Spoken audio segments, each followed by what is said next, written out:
네, 여러분 너무 반갑고 또 여러분 보니까 이렇게 너무 기쁩니다. 예, 감사하고 그렇습니다. 그 귀가 얇다는 표현이 있습니다. 여러분 중에 귀가 얇으신 분들 계시죠? 예, 누가 이야기하면 그게 맞는가? 저게 맞는가? 예, 그래서 이제 옛날 분들은 버스나 지하철에서 이제 그 파는 물건 많이 사갖고 오고 이랬던 분들이 계셨습니다. 자기 주관이 없어서 사람들의 말에 잘 휘둘리는 사람들에게 하는 말입니다. 황소고집이라는 말도 있습니다. 그래서 반대되는 말이죠. 황소고집. 누가 뭐라고 해도 듣지 않는 그런 사람들을 일컫는 말입니다. 이것도 거의 귀가 얇은 사람 못지않게 위험한 거라고 할 수 있습니다. 정말 자신에게 유익할 수 있는 말들을 이렇게 분별하지 못하고 거절한다면 결국 이제 자신의 삶에 손해가 막심할 것이기 때문입니다. 세상에서 들려오는 수많은 음성들이 있습니다. 그래서 어떤 음성을 듣고 따라야 할지 우리는 헷갈릴 때가 정말 많이 있죠.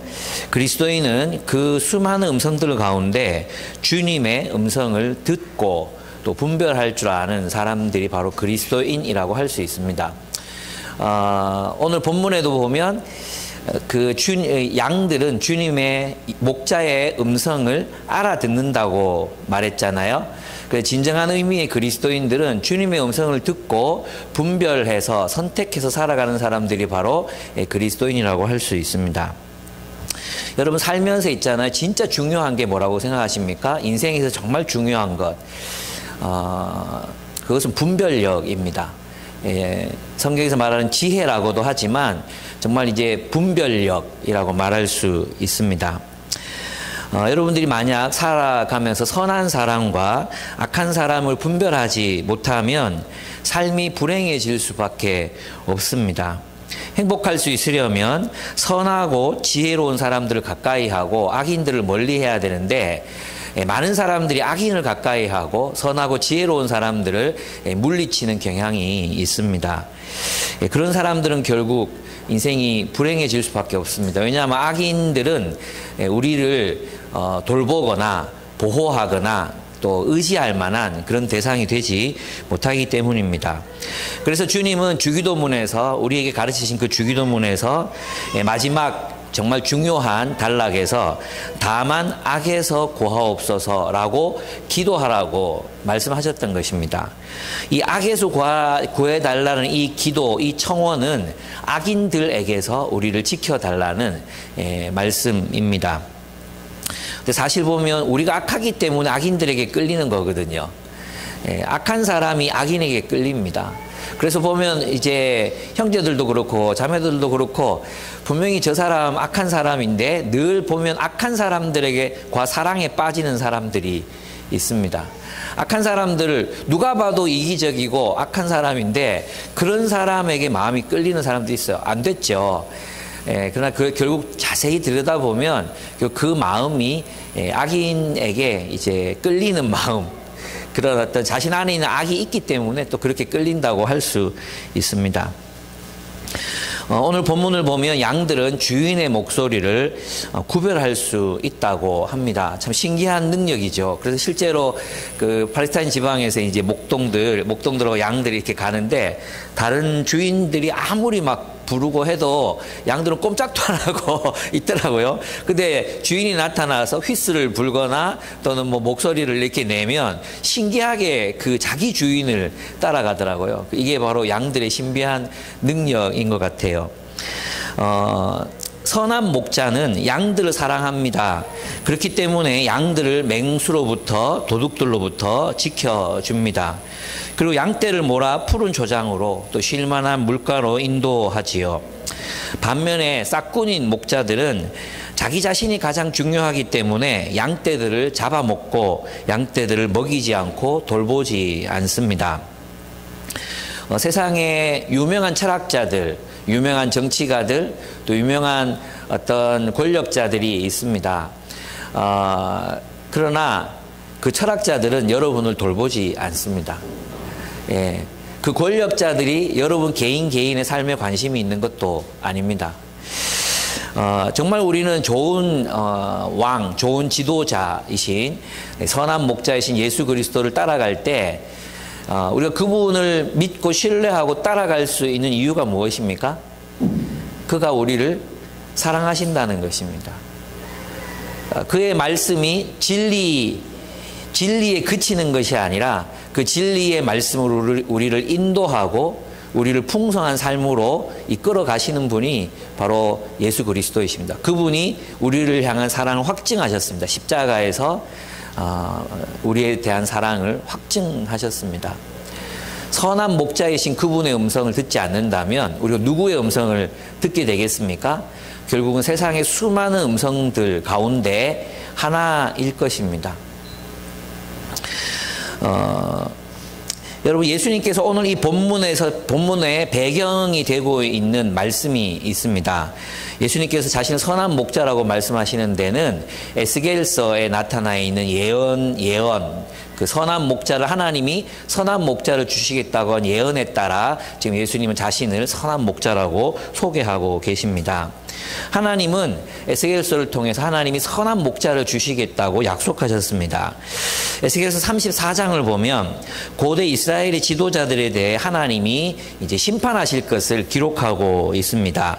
2절에서 5절입니다. 2절에서 5절 제가 한번 읽어보겠습니다. 목자는 이스라엘의 왕들 또 종교 지도자들을 말합니다. 2절을 보면 사람아 너는 이스라엘의 목자들을 쳐서 예언하여라. 너는 그 목자들을 쳐서 예언하여라. 나 주 하나님이 이렇게 말한다. 자기 자신만을 돌보는 이스라엘의 목자들에게 화가 있을 것이다. 목자들이란 양떼를 먹이는 사람들이 아니냐. 그런데 너희는 살찐 양을 잡아 기름진 것을 먹고 양털로 옷을 해입기는 하면서도 양떼를 먹이지는 않았다.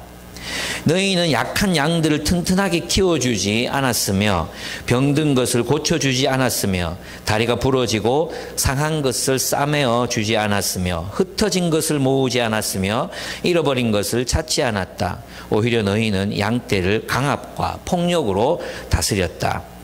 목자가 없기 때문에 양떼가 흩어져서 온갖 들짐승의 먹이가 되었다 합니다. 그런 그들에게 지금 참 목자를 만나지 못해서 참 고생하고 있는 그 이스라엘 백성들에게 하나님은 다윗과 같은 왕을 세우실 것을 약속하셨습니다. 에스겔서 34장 23절에서 25절입니다. 될 수 있으면 찾아보시겠습니까? 같이 한번 읽어봤으면 좋겠습니다. 에스겔서 34장 23절에서 25절입니다. 에스겔 34장 23절에서 25절입니다. 23절부터 한번 같이 읽어보도록 하겠습니다. 시작. 내가 그들 위에 목자를 세워 그들을 먹이도록 하겠다. 그 목자는 내 종 다윗이다. 그가 친히 그들을 먹이고 그들의 목자가 될 것이다. 그때에는 나 주가 그들의 하나님이 되고 내 종 다윗은 그들의 왕이 될 것이다. 나 주가 말하였다. 내가 그들과 평화의 언약을 세우고 그 땅에서 해로운 짐승들을 없애버리겠다. 그래야 그들이 광야에서도 평안히 살고 숲속에서도 안심하고 잠들 수 있을 것이다. 예수님이 오늘 자신을 선한 목자라고 소개하고 있잖아요. 그 선한 목자라는 것이 바로 에스겔서에 말했던 하나님이 세우시는 다윗과 같은 왕으로 오셔서 그 백성들을 친히 다스리시고 또 보호하시고 먹이시고 싸매시고 돌보실 것을 말씀하고 계십니다. 오늘 우리가 읽은 본문에서 예수님은 하나님이 선지자들에게 약속하신 바로 그 목자, 그 왕이라는 사실입니다. 오늘 이 본문은 앞부분에서 맹인이었던 사람의 이야기가 이어지고 있잖아요. 이 맹인이었던 사람은 누구의 음성을 알아들은 사람입니까? 선한 목자, 하나님이 세우시는 선한 목자의 음성을 알아듣고 예수께 나오죠. 그죠? 어디에서 나와서 회당 중심의 유대교, 그 유대교에서부터 이제 나와서 예수님께서 메시아이신 예수님께로와 그의 무리가 됩니다. 그의 제자가 됩니다. 그런 맥락에서 지금 이 말씀을 하고 계신 것이라고 할 수 있습니다.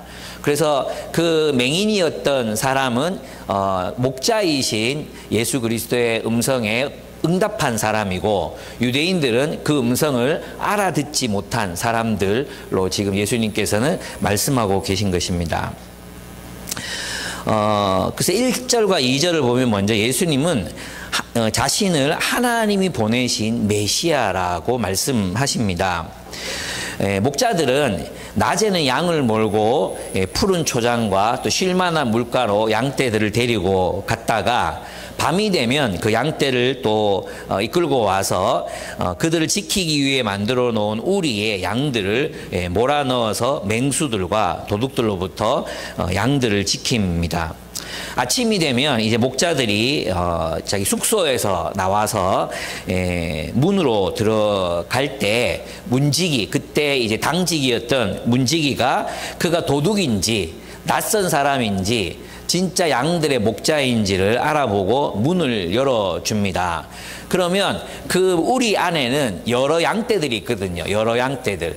그 신기해요. 여러 양떼들이 있는데 그 목자의 목소리를 알아듣고 자기 그 목자들에게만 반응해서 그 양들만 이렇게 나와요. 이렇게 막 섞어놔도 자기 목자인 그 목자의 음성만 알아듣고 그 목자에게 속한 양떼들만 따라 나오게 됩니다.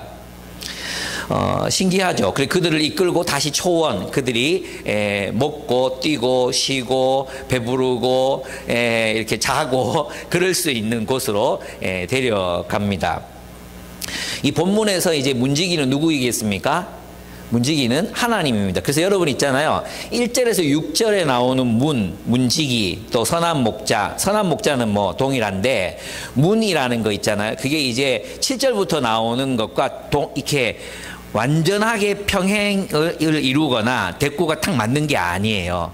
근데 이제 분명한 건 1절에서 6절까지의 내용을 예수님이 못 알아들어가지고, 사람들이 못 알아들어가지고 다시 설명하고 계시잖아요. 그래서 이제 7절부터 나오는 말씀으로 1절에서 6절을 해석해야 돼요. 그래서 여러분이 톰 나이트의 주석을 보면 1절에서 6절의 해석을 제일 마지막에 갖다 놓습니다. 앞부분부터 해석하고 그다음에 뒷부분에 이제 1절에서 6절까지 내용을 설명하거든요. 그렇습니다. 그래서 이때 말하는 이 문은 곧 예수 그리스도이시다고 나중에 또 얘기하잖아요. 문을 열고 닫게 하시는 문지기가 누구예요? 하나님이시니까 예수만이 진짜 문이란, 진짜 선한 목자라는 것을 인정하신 분이 하나님이시다. 이게 바로 이제 1절에서 6절에 나오는 1절, 2절에 나오는 내용입니다. 그래서 그 문으로 들어가는 목자는 바로 하나님이 인정하신 선한 목자로서의 메시아라는 말씀입니다. 왜냐하면 문지기는 누가 진짜 목자인지를 알고 있는 존재이기 때문입니다. 그래서 예수님은 이 말씀에서 자신이 하나님이 인정하신 유일한 참 메시아, 참 길이요 진리요 생명이라고 말씀하시는 것입니다. 반면에 문으로 들어가지 않는, 즉 이 말은 무슨 말이냐 하면 문지기가 모르는 존재들인 거죠. 문지기가 인정하지 않는 존재. 왜 문으로 들어갈 수가 없습니까? 문지기가 알고 있거든요. 그 양의 문을 지키는 문지기가 진짜 목자들을 알고 있기 때문에 문으로 들어갈 수가 없는 거예요. 아무나 와서 막 열어달라고 하면 네 인마 누군데 이렇게 될 거니까. 그래서 언제 넘어갑니까? 밤에 넘어가는 겁니다. 밤에 넘어가고 담을 넘어갈 수밖에 없어요. 그리고 어떤 주석을 보면 이제 이 목자를 문이라고 하기도 했어요. 왜냐하면 그 양우리 문 앞에 누가 잤느냐 하면 문지기가 잤거든요. 그래서 그 이제 문을 열고 그 양떼들에게로 접근을 하려면 이 문지기를 통과해야만 되는, 이 목자를 통과해야만 되는 거죠. 그래서 목자는 곧 문이기도 했다고 이제 말하고 있습니다. 그렇습니다. 예수님께서는 지금 자신이 하나님이 인정하신, 하나님이 알고 계시는 유일한 목자라고 말씀하시는 것입니다. 그렇습니다. 그러나 문으로 들어가지 않는 문지기가 모르는 목자들은 목자가 아니죠. 도둑놈들입니다. 문을 통과하는 것이 불가하기 때문에 문이 아닌 담을 넘습니다. 이들이 온 목적은 무엇입니까? 양들을 약탈하기 위해서입니다. 예수님이 말씀하신 이 도둑들은 하나님이 인정하실 수 없었던 그런 왕들과 또 종교 지도자들을 의미합니다. 예수님 당시에도 분봉왕이었던 헤롯은 자신을 메시아라고 세상 사람들에게 알렸습니다. 심지어는 사두개인들 중에 또 많은 다수가 헤롯을 메시아라고 믿고 따랐습니다. 유대 전쟁사를 기록했던 요세푸스도 헤롯을 메시아라고 기록하고 있습니다. 그러나 하나님께서는 그를 메시아로 인정하지 않으셨습니다. 헤롯은 도둑놈이요 강도였던 것입니다. 이 외에도 많은 왕들이 자신을 이스라엘의 목자, 이스라엘의 왕이라고 스스로 생각했지만 어땠습니까? 그들은 모두 백성들을 약탈하고 백성들을 이용하고 폭압적으로 다스렸습니다. 그들의 최대 관심사는 백성들에게 있었던 것이 아니라 자신의 이익, 자기 계급의 이익에 충실했었습니다. 양들을 잡아먹고 폭력으로 다스렸던 왕들, 또 그들 편에 서서 왕들의 지배를 정당화했던 사람들이 바로 거짓 예언자들이었던 거죠. 그들은 바로 도둑이요 강도들이었습니다. 오늘날에도 이런 도둑놈들과 강도들이 많이 있습니다. 반면에 예수님은 자신을 선한 목자이자 양들의 문이라고 말씀하십니다. 예수님이 아닌 다른 문은 없습니다. 하나님이 인정하신 메시아는 오직 예수 그리스도밖에 없습니다. 9절을 보시면 나는 그 문이다. 누구든지 나를 통하여 들어오면 구원을 얻고 드나들면서 꼴을 얻을 것이다 말씀하셨습니다. 예수 그리스도가 문이십니다. 그리고 본문에서 뭐라고 되어 있습니까? 9절 보십시오. 누구든지 나를 통하여 어떻게 하면 들어오면, 예수님은 지금 새 우리를 말씀하고 계시는 거예요. 그죠? 나를 통해서 들어오는 양들, 그 양들이 그 문을 통해서 들어오면 어디로 들어오게 되겠습니까? 예수님의 우리로 들어오게 되겠죠. 그것은 교회를 의미하는 것입니다. 그냥 우리는 있잖아요. 예수님께서 이제 백성들을 인도하시잖아요. 근데 우리를 개별적으로 인도하기도 하세요. 그런데 성경에서 말하는 하나님의 인도, 하나님이 인도하신다, 이 말씀의 맥락을 보면 개개인을 인도한다는 말씀보다도 양떼들을 인도하는 것처럼 그 공동체를 하나님의 뜻대로 인도하신다는 말씀이 더 많습니다. 근데 우리는 하나님의 인도를 개별적으로만 이제 인도하신다고 생각하잖아요. 하나님은 공동체를, 하나님의 백성의 공동체를 하나님의 뜻에 따라 인도하시는 분이 바로 예수 그리스도이십니다. 그러니까 우리 양떼들인 우리는 그 목자이신 예수 그리스도의 말씀을 따라 인도되어 가야 되는 존재들인 거죠. 어떤 뜻인지 아시겠습니까? 그래서 기독교 신앙은 개인적이지 않습니다. 내가 그냥 하나님 잘 믿고 잘 살면 되지, 그래서 끝나는 게 아니에요. 예배 잘 드리고 가서 내가 하나님 뜻대로 살면 되지, 이게 기독교 신앙이 아니에요. 이 본문에서도 뭐라고 말씀하십니까? 각자 불러냅니다. 주님께서는 이름을 불러서 각 양들을 다 불러내요. 그리고 뭘 이루게 하신다 그랬어요? 한 무리가 되게 하신다 그랬어요. 한 무리가 되게 하신다. 지금 이 우리에 들지 않은 다른 양떼들도 많다. 그죠? 그리고 그들을 불러내어 한 무리가 되게 하신다. 이 말씀을 우리가 꼭 기억해야 합니다. 그래서 하나님께서는 만약에 우리가 기쁨의 교회에 속했다면 가시적 하나님 나라 공동체로서 기쁨의 교회를 하나님께서 어떻게 성숙하게 하시고 어떻게 하나님 뜻대로 양육하시고 성장하게 자라게 할 것인가, 그것을 하나님이 우리를 함께 인도하신다는 거예요. 그래서 함께 이 공동체적인 인도를 따라갈 때 우리가 하나님의 뜻을 행하는 하나님의 백성이 될 수 있다는 것입니다. 성경 어디에 봐도 하나님께서 개별적인 한 개인을, 물론 소명이나 부르심이나 아브라함이나 부르셨죠. 바울 부르셨죠. 근데 그들 개인을 위해서 불렀습니까? 그들 한 사람을 위해서 바울을 불렀습니까? 아브라함을 불렀습니까? 공동체를 이루라고, 함께 살라고, 함께 하나님의 뜻을 쫓는 공동체가 되라고 주님이 우리를 부르신 것입니다. 그래서 오늘날 많은 그 개별적인 신앙, 이게 이제 사실은 르네상스의 개인주의와 그 당시에 종교 공동체로부터 벗어나고자 했던 개인주의, 우리가 만인 제사장, 우리 주님을 개인적으로 만날 수 있다, 이것에 왜곡된 표현이 오늘날 개인주의적인 신앙생활이라고 할 수 있습니다. 그래서 우리는 함께 만나야 합니다.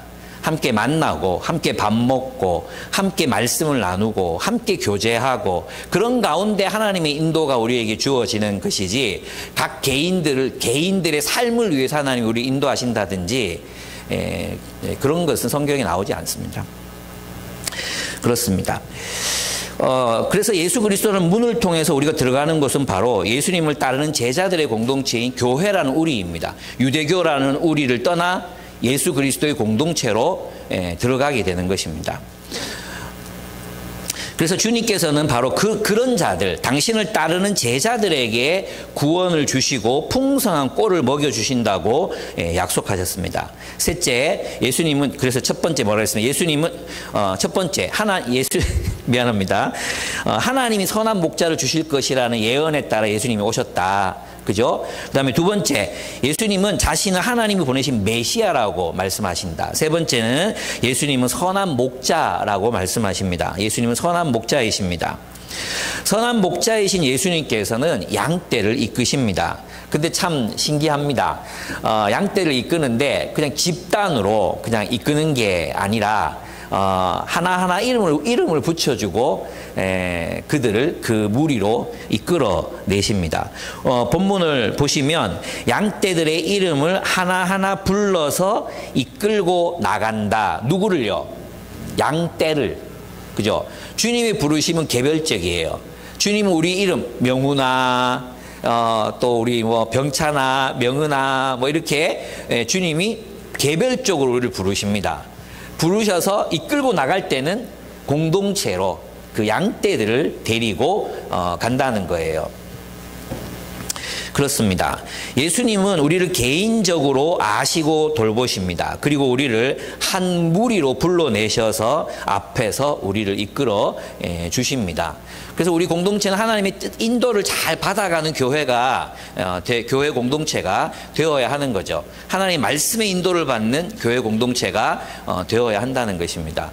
그것을 이루기 위해서 우리가 피차 권면하고 서로 사랑하고 피차 가르치고 진리에 반응하고 이렇게 해서 공동체 세워가는 것입니다. 하나님 나라가 되기 위한 길, 그 광야길을 함께 하나님 인도를 받아가는 것, 그것이 하나님의 인도의 본질이라고 할 수 있습니다. 우리가 그분을 따라갈 수 있는 이유가 무엇입니까? 그분은 선하시기 때문이에요. 선한 목자이기 때문이에요. 선한 목자이신 예수님은 양떼인 우리들을 위하여 자기 목숨을 버리십니다. 저는 이제 앞에서 있잖아요. 예수님이 우리를 집단으로 대하시는 게 아니라 이름을 불러준다 했잖아요. 저희 집에도 고양이가 2마리 있는데 나는 이름을 왜 그렇게 지은지 모르겠는데 하여튼 김현지가 큰 놈은 미세, 그리고 이제 작은 놈은 먼지, 미세먼지라고 하죠. 왜 고양이 이름 미세먼지라고 지? 고양이를 사랑하나? 어쨌든 뭐 미세먼지라고 지었어요. 그래서 제가 이름을 바꿔주고 싶더라고요. 어쨌든 뭐 하여튼 그렇습니다. 우리는 그 고양이 개별적으로 고양이를 사랑합니다. 성격도 진짜 달라요. 고양이들이 정말 매력적인 동물이더라고요. 개도 매력적인 동물이겠지만, 근데 이제 목자들은 그 양떼들 하나하나에게 이름을 붙여줬대요. 귀 길쭉한 놈, 귀 길쭉이, 뭐 짧은 꼬리, 얼룩코, 뭐 이런 식으로 이제 이름을 불러줬대요. 그렇게 하나님께서는, 예수님께서는 우리 개인을 잘 아시고 사랑하시는 존재입니다. 우리 개인을 아시고 불러서 그리스도인이 되게 하셨어요. 하나님 백성이 되게 하셨어요. 그래서 지금도 주님께서는 우리를 개별적으로 사랑하시고 공동체적으로 우리를 양육하십니다.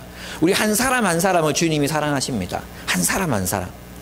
우리가 주님과 인격적인 관계를 맺을 때 집단 속에, 만약 군인들처럼 있잖아요. 집단 속에 한 그 개체로 그 집단을 위해 존재하는 게 아니라 그 개별적으로 한 사람 한 사람의 이름을 부르시고 우리를 사랑하시는 선하신 목자, 그리고 개별적으로 우리를 돌보는, 이 녀석이 지금, 이 녀석은 풀 있는 데를 잘 못 찾는데, 뭐 이런 거 있잖아요. 이 녀석은 다른 무리들이 먹을 때 뺏기는데, 뭐 이런 것들. 이 녀석은 좀, 지난번에 늑대한테 물려가지고 엉덩이 살이 반쯤 찢겨 나갔지. 이거 잘 돌봐야 되는데, 뭐 이런 거. 이 녀석은 변비가 있어. 뭐 이런 거 있잖아요.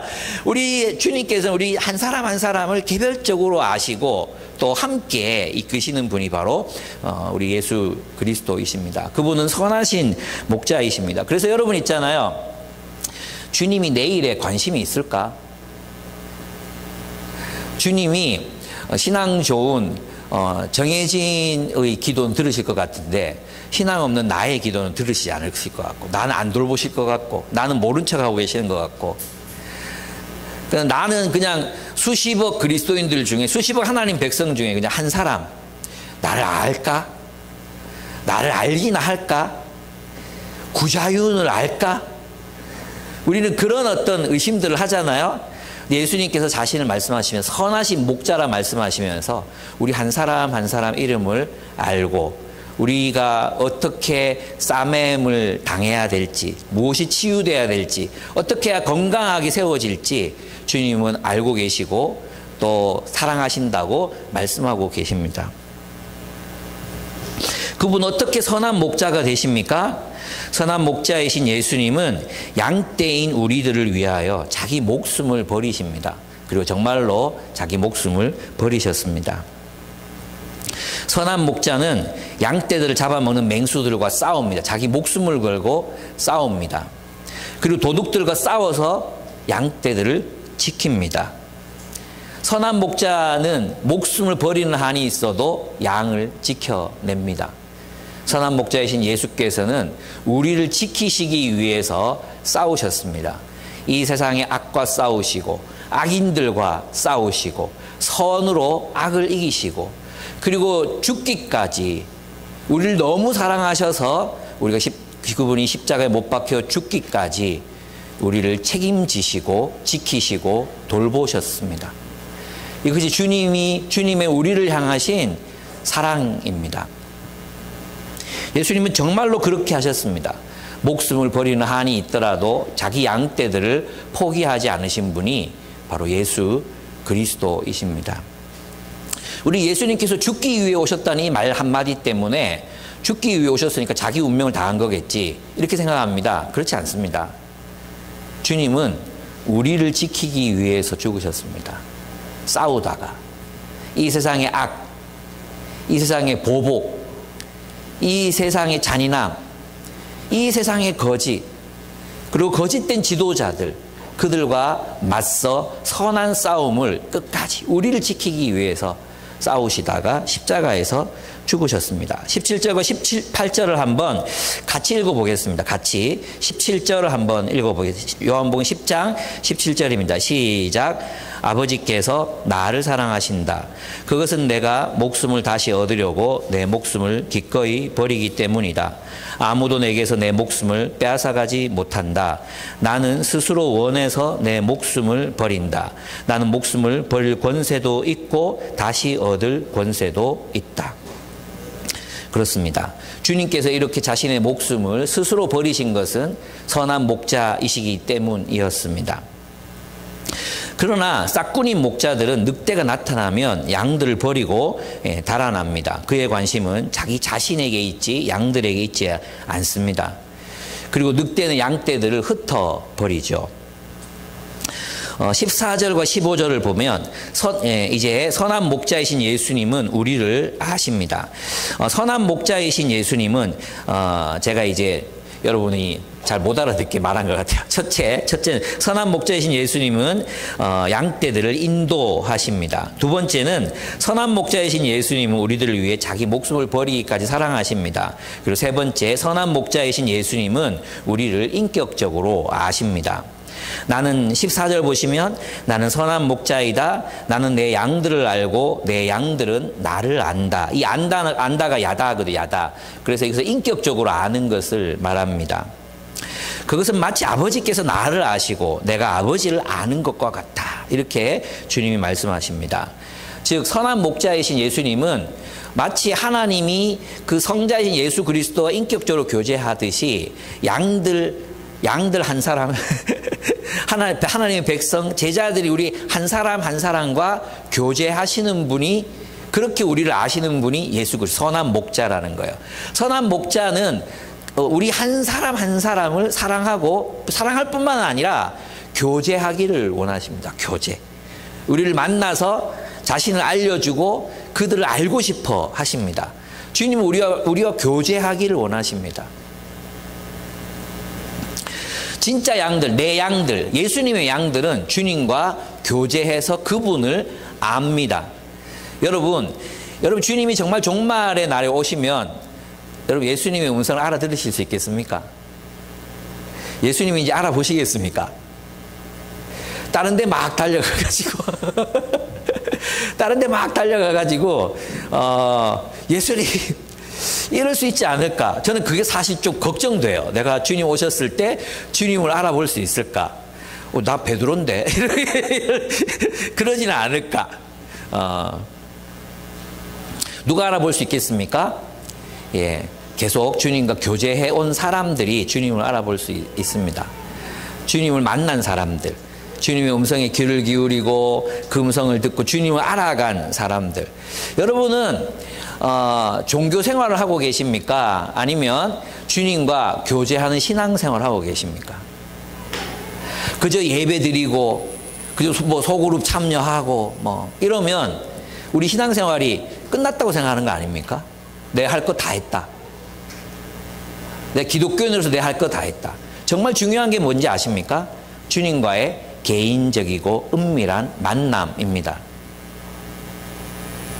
남편이 아내를 맨날 사랑한다 그러면서 맨날 이제 1대1로 이렇게 만나서 데이트도 안 하고 그 아내를 알려고 애쓰지도 않고 아내를 사모하지도 않고 이러면 맨날 집에서 이제 설거지하고 청소하고 빨래하고 각자 남편은 앉아서 자기 일을 하고 뭐 그런 거라면 이 사랑의 관계라고 말할 수 없잖아요.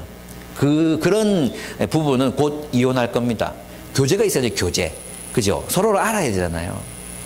주님과도 마찬가지입니다. 주님은 우리 보고 종교 생활을 하라고 우리를 부르신 게 아니에요. 예배 참석 잘하라고 우리를 부르신 게 아니라 나가 너를 알고 싶다. 네가 누군지 알고 싶다. 그리고 너는 나를 알았으면 좋겠다. 그런 인격적인 교제의 관계 속으로 우리를 부르시는 분이십니다. 주님, 여러분 얼마나 주님을 만나고 사랑하고 알아가고 계십니까? 그렇습니다. 네 번째로 선한 목자이신 예수님은 온 세상에서 자기 백성들을 불러내어 한 무리가 되게 하십니다. 오늘 본문에도 보면 나오죠. 이것은 선교적인 사명을 말씀하시는 거죠. 예수님께서는 예수님을 알지 못하는 많은 사람들, 다른 민족, 지금은 유대교에서 그들을 이끌어내어 메시아의 백성이 되게 하시지만 우리 또 한국 사람들인 우리가 주님의 음성을 알아듣고 하나님의 백성이 되었잖아요. 온 세상 미국 사람들, 뭐 이스라엘 사람들, 온 세상 사람들 불러내어 한 무리가 되게 하시는 분이 바로 예수 그리스도이십니다. 그렇게 하나님의 백성들은 주님의 인도를 따라갑니다. 그렇습니다. 이제는 이제 이 말씀의 결론을 한번 맺어보겠습니다. 그리스도인은 누구입니까? 앞에서 우리는 이 세상에 수많은 음성들이 있다고 했습니다. 그리스도인은 목자이신 예수님의 음성을 알아듣고 그분의 음성을 듣는 사람입니다. 양들은 그의 목소리를 알아듣는다라고 말씀하셨습니다. 사실 있잖아요. 이 세상에 보면 완전한 이단이나 신천지 하나님의 교회 이런 거 분별하기 쉽습니다. 예, 하나님의 교회 분별하려면 뭐 하면 됩니까? 하나님 어머니가 분당에 사신다. 이거 확인하면 하나님 어머니, 그죠? 이거는 하나님의 교회죠. 하나님 어머니는 얘기하면 신천지 이것도 요즘 드러내놓고 이렇게 하기 때문에 신천지도 알아보기 쉽습니다. 그런데 정통교단에 속해 있다고 말하는 싹군 목사들을 분별하는 것은 굉장히 주의를 요구하는 일입니다.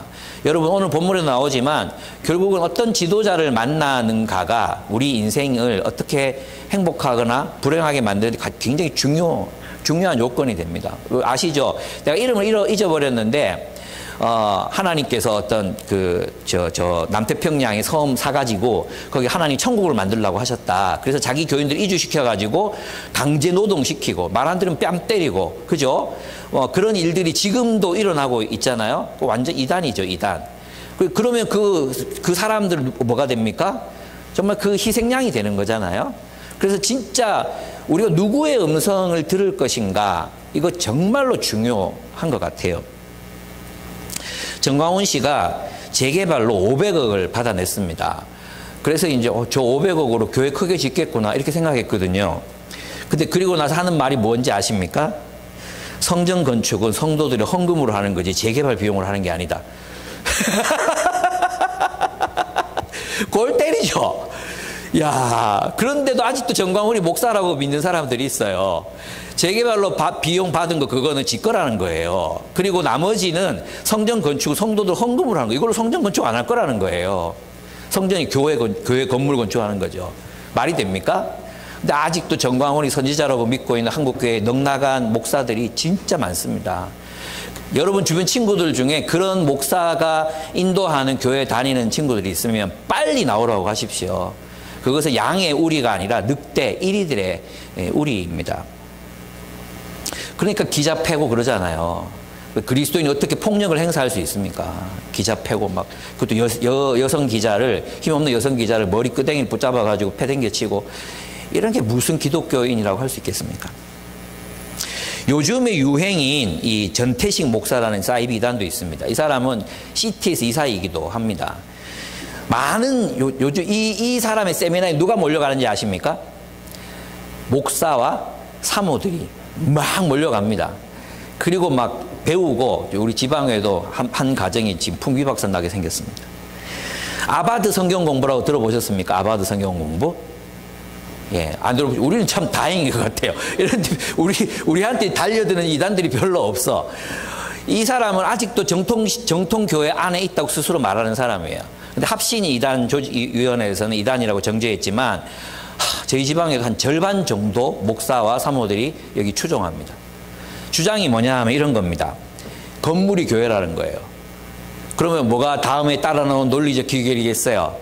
이 건물을 왜 성막을 아름답게 치장했듯이 많이 치장해야 되잖아요. 그래서 돈 내라는 거예요. 심지어 이런 말도 합니다. 우리는 물질로 천국을 침노할 수 있다. 물질로. 그 논리를 따라가면 그게 맞아요. 왜냐하면 물질이라는 게 우리 신앙의 어떤 표현이잖아요. 그러니까 물질로 천국 침노할 수 있다. 근데 가만히 보면 되게 굉장히 모든 이단들이 다 그렇잖아요. 굉장히 교묘하게 사람들을 속입니다. 그 정말 절정이 뭐냐 하면, 회개할 때는 반드시 예물을 바쳐야 된다. 예. 제물을 바쳐야 된다. 그 구약의 화목제물을 갖고 와서 이제 설명하는 거죠. 근데 화목제물은 누가 되셨습니까? 예수님이 이미 화목제물 되셨잖아요. 그죠? 근데 또 예물을 바치라는 겁니다. 제사장, 오늘날의 제사장, 선지자, 그리고 사도는 목사다. 그래서 이 제사장들이 얼마나 화려한 옷을 입었는지 아느냐. 그래서 목사가 좋은 옷 입어야 된다. 좋은 데 살아야 된다. 이래가지고 목사들을 잘 살게 해줘야 자기들이 복 받는다. 이래요. 누구한테 인기 있는 신학이겠습니까? 목사와 사모들이 열광하는 거죠. 예. 이걸 분별을 못해요. 다 싹군들이에요. 싹군들. 이걸 지방에 가서 싸워야 되는지 정말 고민이 돼요. 이분들 내가 형제라고 불러야 되는지, 심지어 외부 강사를 초대했는데 전태식 목사가 하는 얘기 그대로, 자기 박사라고 하는데 미국에서 박사 받았대. 그런데 그대로 자기 정말 욕심이 없대. 정말 욕심이 없어서 아무것도 자기 게 없대. 나가서 차 타고 가는데 에쿠스 최신형 그거 타고 나가더라고. 전부 다 목사, 우리 이제 성경 공부하는 목사님들 그 뒤에 서가지고 다 이렇게 쳐다봤잖아요. 가지고 아무것도 없다며 뭐 그러면서. 이런 자들을 따르는 이들은 예수님의 제자가 아닙니다. 그래서 이제 그 성도들 불쌍하다고만 생각하지 말고 정말 참 우리가 정말 사랑해야 됩니다. 사랑해서 구출을 해야 합니다. 그렇습니다. 오직 하나님의 음성을 듣기 위해 주님의 말씀을 사랑하는 사람들만이 주님의 음성을 분별할 수 있습니다. 구별해낼 수 있습니다. 여러분이 왜 이런 사람들이 이런 신학에 끌리고 이런 사람들에게로 갑니까? 욕망 때문이잖아요. 그죠? 자신의 욕망과 하나님 말씀이 막 섞이면 이런 식의 신학이 나오는 거예요. 결국 우리의 욕망의 소리가 크면 우리 하나님의 음성, 예수의 음성을 분별해내기가 어려워지는 거예요. 주님 앞에 정말 주님과 교제하고 주님이 원하신 뜻이 무엇입니까?를 묻는 그런 사람들이 되어야 합니다. 말씀을 연구하는 목적이 무엇입니까? 우리가 토론 잘하기 위해서, 나눔 잘하기 위해서 말씀을 연구하는 게 아니잖아요. 왜 말씀을 연구합니까? 주님 만나려고. 묵상. 연구의 목적은 묵상이에요. 그래서 여러분이 BSM 할 때 왜 PBS를 왜 BSM으로 바꿨습니까? 퍼스널 바이블 스터디. 퍼스널이 아니거든. 우리는 퍼스널이 아니야. 바이블 메디테이션 앤 뭐죠? BSM 스터디 앤 메디테이션. 주님 묵상을 통해 주님을 만나야 돼요.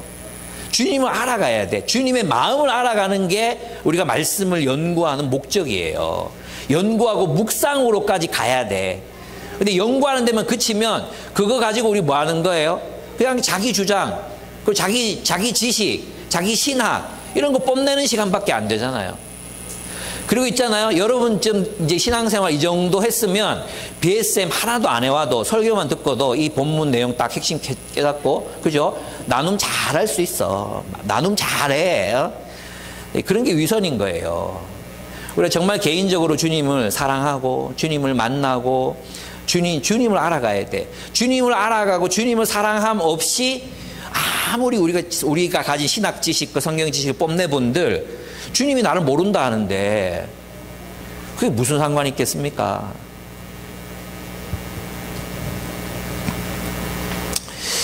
우리는 하나님 말씀 정말 사랑해야 합니다. 누가 예수의 음성을 구별해낼 수 있겠습니까? 누가? 주님의 음성을 누가 분별해낼 수 있겠습니까? 예, 사도들이 늘 말씀하셨잖아요. 우리가 전한 복음 외에는 다른 복음은 없다.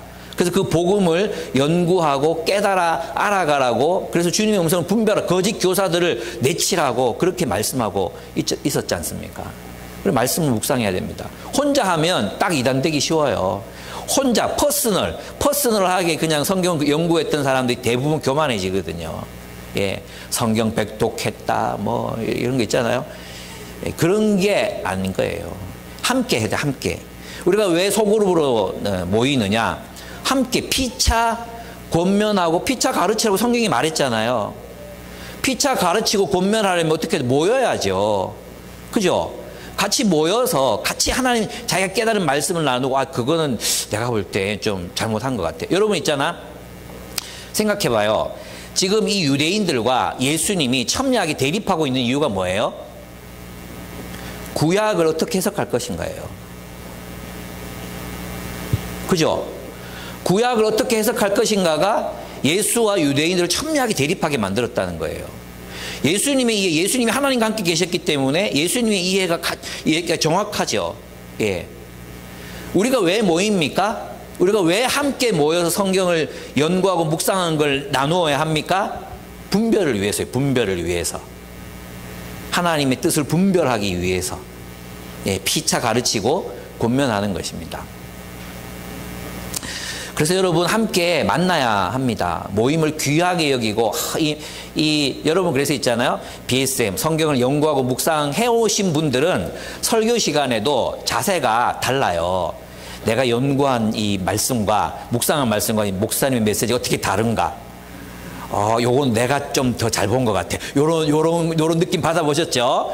그리고 요거는 목사님이, 제대로 보셨네. 뭐 요런 거 있잖아요. 그게 이제 소그룹 안에서도 서로에게 배워야 되는 거죠. 서로에게 배우면서 주님을 이해하고 주님을 알아가는, 그게 이제 점점 더 날이 갈수록 더 해야 되는 거예요. 근데 우리는 어떤 교리, 이런 거에 딱 매여가지고 하나님과의 관계가 그게 방해가 될 때가 많아요. 예. 교리가 필요 없다는 게 아니에요. 교리가 필요 없는 게 아니라 내가 알고 있는 지식들이 주님을 만나고 사랑하는 일에 방해가 될 때가 얼마나 많은지 모릅니다. 그걸 내려놓고 내가 만난 예수님, 하나님의 뜻, 그리고 그것을 실천한 나의 이야기, 이런 것들을 피차 나누면서 격려를 받아야 돼. 여러분, 말씀 나누면서 그런 격려가 되지 않습니까? 와, 저 사람 저렇게 사는구나. 지난번 우리 전체 예배 때 간증 들으면서도 와, 복음이 능력이 있구나. 그죠? 정진자매 이야기 들으면 저는 있잖아요. 그 어떤 설교보다 강력한, 정말 진짜 한 10년 동안 들었던 설교 중에 가장 임팩트가 있었거든요. 와, 정말 저게 복음이다. 복음의 능력이 저 자매의 삶을 통해서 나타나는구나. 뭐 이랬어요. 허민 형제 간증을 들으면서 와, 그냥 벌로 사는 사람들이 아직도 중학교 2학년 내 눈에는 그렇게 보이거든요. 그런 아이가 정의를 위해서 약자들 돌보다가 해고당하고, 그래도 하나님 인도 붙들고 살고, 이런 것들이 얼마나 막 내 가슴을 울렸는지 몰라요. 그게 바로 우리가 소그룹에서 나누는 이야기들이 되어야 한다는 것입니다. 그래서 서로 격려받아야죠. 서로 격려받고, 내가 틀린 거 있으면 권면을 받고, 또 고치고, 예, 그렇게 살아있는 공동체를 우리가 함께 세워가야 한다는 것입니다. 안 그러니까 자꾸 정강훈 같은 놈들한테 영혼 갖다 바치고 그렇게 사는 거 아닙니까? 두 번째, 양들은 자기 목자를 따라갑니다. 한 무리가 되어 목자를 따라갑니다. 예수님은 당신의 음성으로 우리를 인도해요. 예, 이거 굉장히 중요한 거예요, 여러분. 음성, 소리, 말씀. 그죠? 예수님은 말씀으로 우리를 인도하시는 분이에요. 그래서 설교도 중요해요. 예, 설교도, 그래서 이제 칼빈이나 많은 신학자들이 얘기했잖아요. 하나님이 설교자의 그 어리석은 설교를 통해 백성들을 인도하신다고 그랬어요. 그래서 여러분 잘 분별해서 이 설교를 들으셔야 됩니다. 여러분, 저는 이제 예수의 제자들, 진짜 양들은 주님의 음성을 분별해서 주님을 따라가잖아요. 그럼 주님의 음성을 따라가는 사람들이 제자죠. 근데 여러분에게 묻고 싶은 게 있는 거예요. 뭐겠어요? 여러분을 이끌고 있는 음성은 누구의 음성이냐는 거예요. 우리를 이끌고 있는 음성은 누구의 음성이냐?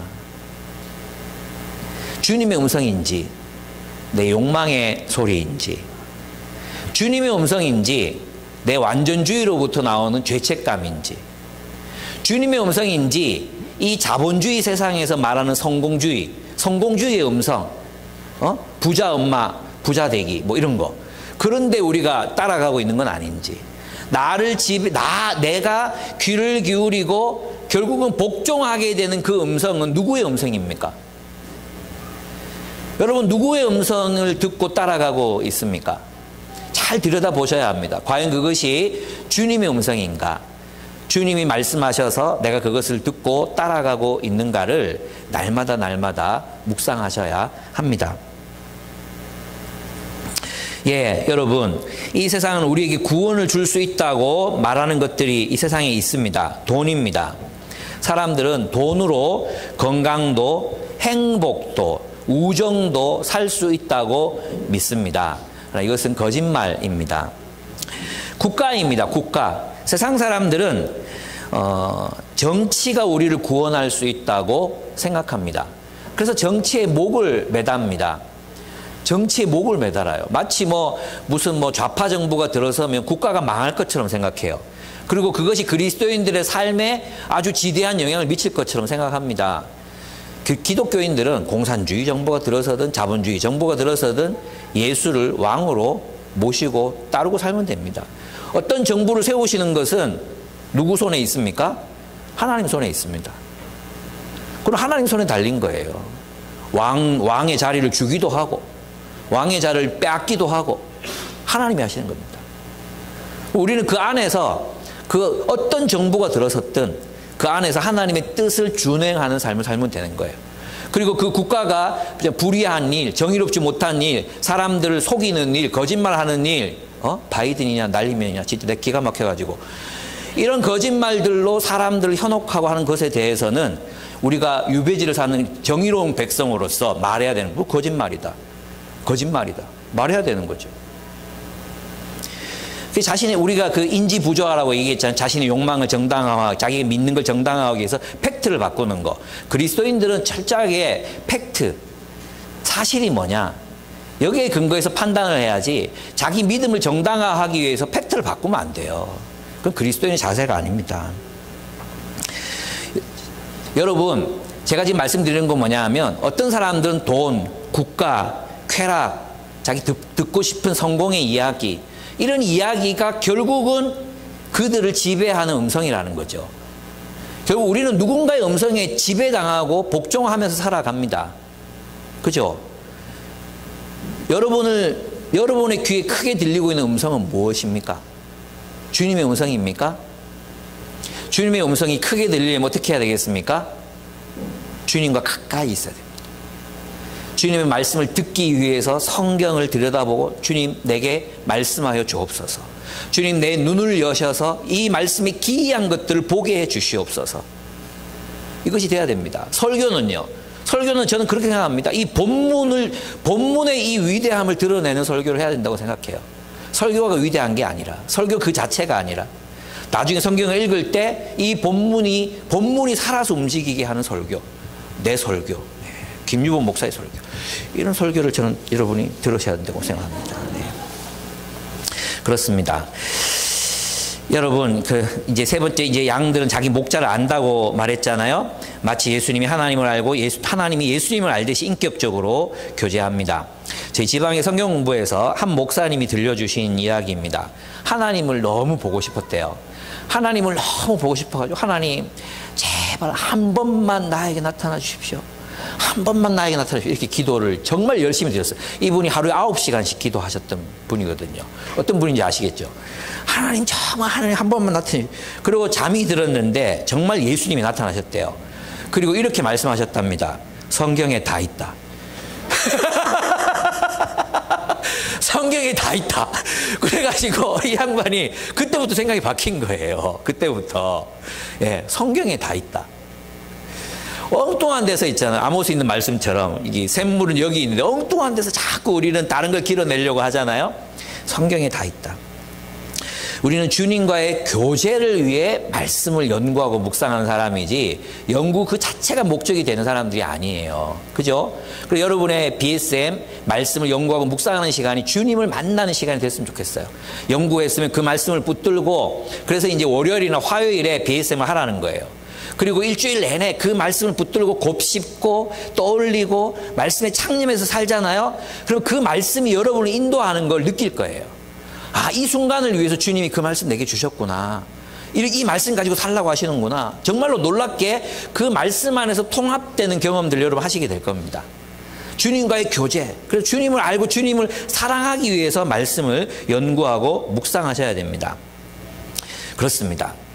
주님은 선하시고 우리를 사랑하시는 선한 목자이십니다. 이 세상의 어떤 철학자도 우리를 인도해 줄 수 없습니다. 그 철학자들 우리를 돌보고 우리를 싸매고 우리를 치유하고 우리를 강건하게 해줄 수 없습니다. 이 세상의 어떤 국가 지도자들도, 아무리 위대한 국가 지도자들도 우리의 삶을 돌보고 개인적으로 이름을 불러주고 내 삶에 관심을 가지지 않습니다. 그러나 우리 주님은 선한 목자이셔서 자기 목숨을 우리를 위하여 주셨습니다. 그분의 말씀은 진리인데다가 그냥 명제적 진리로 끝나는 게 아니라 우리를 인도하시고 우리를 사랑하셔서 죽기까지 하신 분의 말씀입니다. 정말 나는 하나님께로부터 왔고 하나님의 말씀을 전하는 사람이고 이 음성을 따라 살 때 너희의 인생은 풍요로워질 것이다. 정말 풍성한 삶을 얻게 될 것이라고 주님이 말씀하십니다. 이 말씀, 이 음성에 귀를 기울이는 여러분들이 되시기를 바랍니다. 세상에 어떤 철학자가 우리를 위해 죽었습니까? 세상에 어떤 왕이 백성들을 위해서 죽었습니까? 주님은 그렇게 하셨습니다. 우리를 사랑하셔서. 빛이신 주님의 그 말씀을 따라 살아가신 여러분의 생이 되기를. 그래서 들어가며 나가며 꼴을 얻는, 쉴 만한 물가로 우리를 인도하시고 풍성한 풀밭으로 우리를 인도하시는 선한 목자이신 주님을 따라 그렇게 안전하고 풍요롭고 행복한 삶을 살아가시는 여러분들이 되시기를 축복합니다. 함께 기도하겠습니다. 지금 조용히 한번 우리 내면의 음성에 귀를 기울여 봤으면 좋겠습니다. 나는 누구의 말을 듣고 있나? 어떤 음성에 귀를 기울이고 어떤 음성을 내 음성으로 듣고 주님의 음성으로 듣고 있는가? 나는 잘 분별해서 가고 있는가? 결국은 나를 지배하는 음성은 누구의 음성인가? 세상에 많은 소리들이 있는데 그 소리들 중에 나를 두렵게 하고 나를 불안하게 하고 때로는 내게 나를 격려하는 음성, 그 음성은 누구의 음성인가? 거짓말에 속지 맙시다. 오직 선한 목자이신 주님의 음성에 귀를 기울이는, 그리고 그 음성을 듣고 따라가는 우리의 삶이 되기를 바라요. 조용히 나는 누구의 음성에 귀를 기울이고 있지 돌아보시면서 기도드렸으면 좋겠습니다. 주님의 음성을 분별하게 해주십시오. 주님의 음성을 따라 살게 해주십시오. 그리고 우리가 한 무리가 되어 주님의 인도를 따라 살아가는 백성이 되게 해주십시오. 기도하겠습니다.